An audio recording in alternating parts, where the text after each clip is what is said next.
Hey y'all, Miss Wall here, and it's time for a fun Friday video. So I thought it would be fun to show you how I made a miniature apple pie. So I'm in the living room right now, but we'll need to head to the kitchen to get the ingredients ready. Okay, so for this recipe, I have one pie crust that I have made into this little dish, and then the rest of it has been broken apart, but that's going to be the top of my pie crust. We've got a quarter of a cup of butter, some flour for the pie crust, or for the pie. We've got an eighth of a cup of water. We'll use a fourth of a cup of sugar, a fourth of a cup of brown sugar, 4 apples. We're going to have half a teaspoon of cinnamon, an eighth of a teaspoon of salt, and then 1/5 of a teaspoon of lemon juice. That lemon juice is to keep the apples from oxidizing, Eric told me earlier.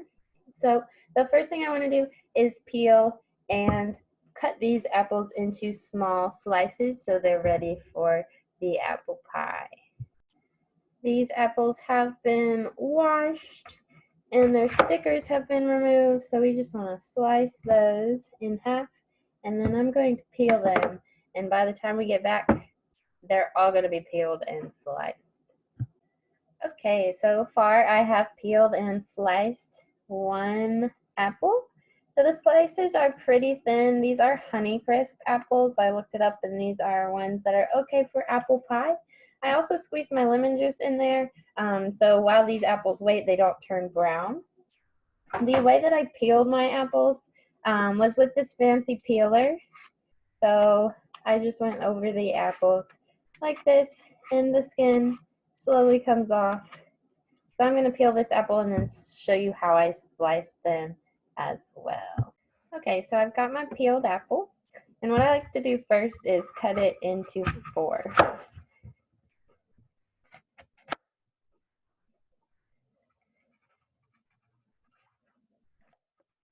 And once you have that, there's still a core, so I make this little triangle cut into the apple and take out this little triangle. So what I'm left with is this apple. And then I cut off the extra peeled part that I wasn't able to get with my handy dandy peeler. And then I cut little small slices for the pie. So those slices are as thin as I can manage. Some are thicker than others, but overall thin slices. And I think that'll just about do it for my apples. I only ended up using 2 1/4. So just depends on how big your pie dish is that you want to use for your pie. Okay, so we're getting to the good part.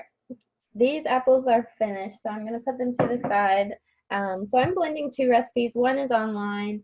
I found it in the description link. You can look at that recipe. And then I'm also using the recipe on the back of the Pillsbury pie crust box. So I'm taking what I like from both and making one of my own. We'll see how it goes. So the next step from the one I found online is to take my butter and melt it in a pan. And what we're going to do is we're going to add our sugar, brown sugar, and flour and water to that and make a nice little goop to pour over the apples when we're ready to put them in the oven. So the oven does require a baking temperature of 425. So I am going to set that to start while I get this sauce ready. So that butter is melting. I'm going to measure out my 1 tablespoon of flour. So this is my 1 tablespoon of flour. I'm going to get that ready, and I'm just going to put it to the side. The way that you want to use flour is you want to make sure that it's nice and fluffy, not packed in. And then I'm going to measure out 1 tablespoon here. And I'm going to knock off the extra with the back of a knife. That's the best way to measure out the things that you'll be using. I'm going to use that knife again for the sugar because I need 1/4 of a cup of both regular sugar and brown sugar. So I'm going to wait for my butter to melt and then continue. While that butter is melting, I am going to add my sugar to this bowl. So it is ready for me. And I need 1/4 of a cup of sugar. So using that knife again, make sure I get enough. So I leveled it off. That butter is melting. Don't want it to get too hot. I'm going to turn that temperature down a little bit, and then I'm also going to measure out my brown sugar. So same idea. We're measuring brown sugar. It's a little more packed.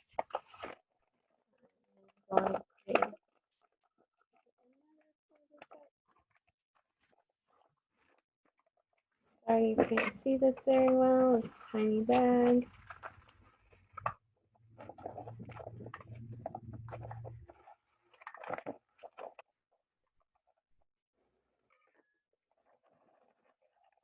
Another 1/4 cup. And that's going to help make our sauce. So that butter is melted. What it says is to stir in the flour till it becomes a paste. We're going to take that 1 tablespoon flour, plop it in, and then turn it into a paste. Let's see how that goes.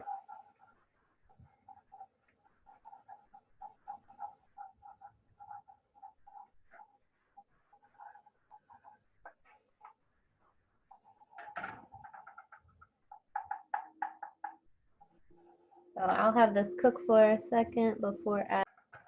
So my flour and butter is pretty pasty now. And the next step is to add 1/8 cup of water and my sugar. So I'm going to mix all of that together to make a nice sauce that's going to pour over my apples.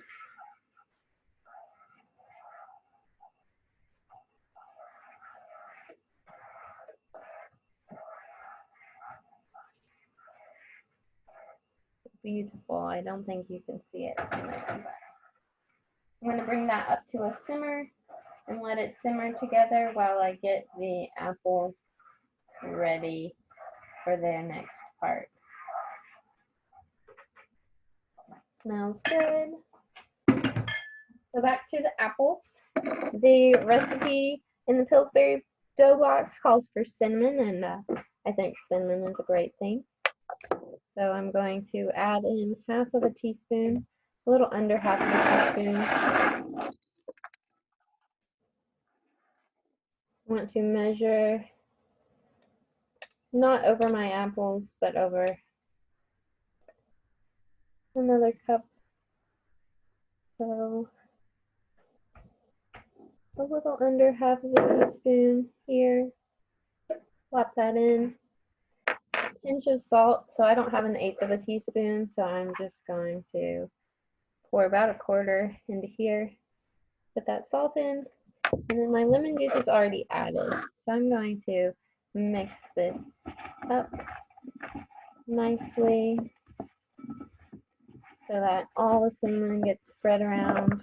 The lemon juice should already be pretty spread. It's okay if your apples go flying. You just want to make sure that all the apples get that lovely cinnamon all over them. And then I'm going to transfer that to my apple. So my butter and sugar have started sizzling, which is nice. So they are simmering at this point. And they're going to simmer until we're ready to pour it in. So These apples, we want to probably layer them in a little bit nicer than how I'm doing it, so that we can get as many apples in there as possible. So I'm actually going to layer these a little better.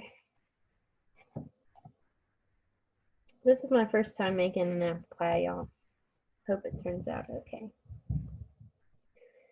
So I'm layering those apples in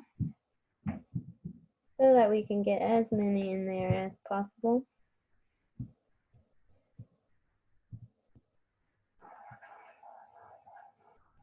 While my sugar mixture simmers on low.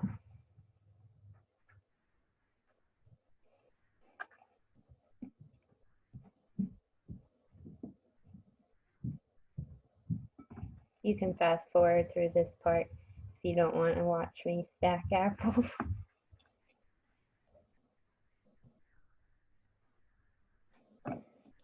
The recipes say to stack them a little bit above where the crust goes because they will lose a little bit of size as they bake.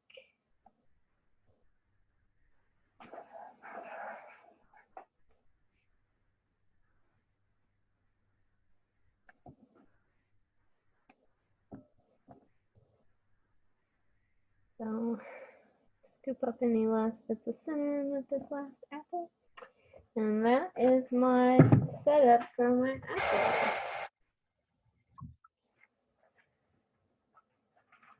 So the next part is layering these bits of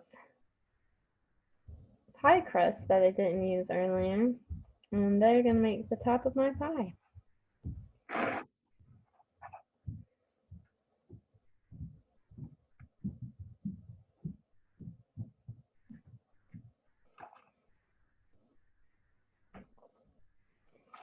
I'm just going to lay these gently across. And my design is just going to be torn up pie crust because that's what I have. So got that good and going. This next part has me a little worried because I'm supposed to pour the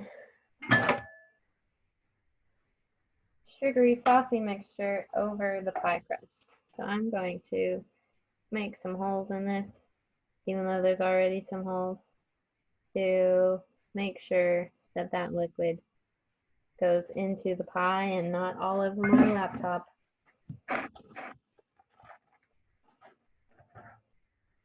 So, and I'll even open a little bit of it. We're going to pour this really gently over the crust. And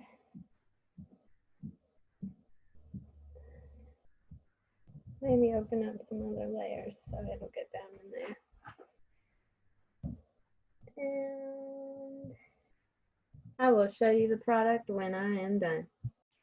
Okay, after some trial and error, I actually lifted up some of the crust and spooned in that sauce. It is definitely not the most pretty pie going into the oven, but hopefully it'll be tasty. We're going to place that in there for 45 minutes, and then it has to sit for an hour or two. So be back in a bit. Hi y'all, just pulled the pie out of the oven. It looks a lot better than I thought it would. So it says to let it sit for 2 hours, and then it's ready to go. Hope you enjoyed this. Go make your own pie. Bye.